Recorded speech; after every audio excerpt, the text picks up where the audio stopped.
So we've been studying density, and as we've been studying density, we've been talking about that density is a measure of basically how much matter there is in a given volume of a substance.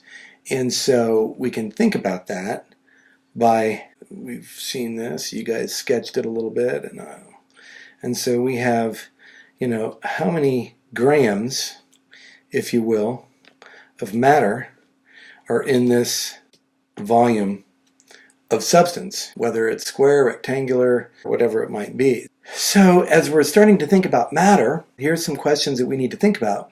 Why do different substances have different densities? And we've seen this. In the PhET lab, we didn't talk about what the substances were, but the boxes all had different densities. And then what do atoms have to do with the density of a substance? So as we actually begin to study the structure of matter and atoms, we're actually thinking about density. It really is all about density. So let's read these first two paragraphs and then we'll mark them, and if I have any comments I'll make them, and then we'll move on to the other paragraphs that we need to read as we're starting to study matter and atoms. So look around you. A desk, a rock, a jelly donut, your finger, and the school board building all have something in common. They are all examples of matter. We understand matter by thinking about how much space matter takes up, which is its volume, and how much it weighs, or its mass. So when we compare the mass of a substance to its volume, when we think about how many grams there are in a given volume of a substance, we're thinking about its density.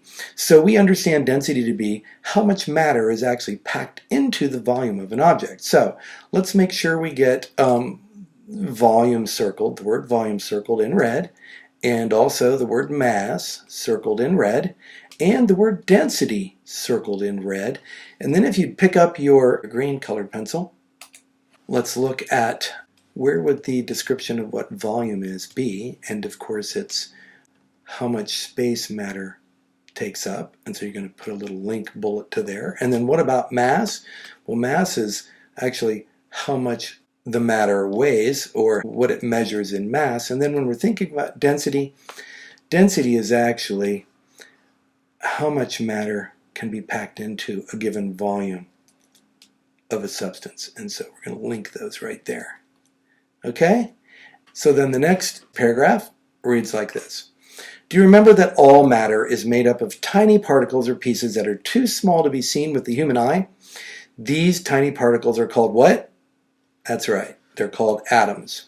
So we can circle that right now, get that circled. One thing that helps us to understand matter and density is to think about an atom's mass and how tightly atoms are packed in a substance. So what is an atom, and how should we think about atoms? All right, so please take your green colored pencil, and if you're looking for a description of that, all matter is made up of tiny particles or pieces that are too small to be seen. I'm going to link that. Come over here and we'll just link it right here. So that statement has to do with what atoms are. And then there is kind of an important statement that we want to make sure that we remember and that we use here. And so we're going to mark this in blue. And that statement is this one right here. It helps us to understand matter and density by thinking about an atom's mass and how tightly atoms are packed into a substance. So again, if we want to think about how to understand this, we're looking at this picture right here.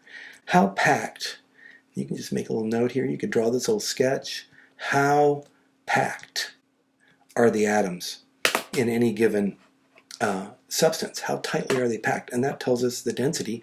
And then the question is, what do atoms have to do with this density?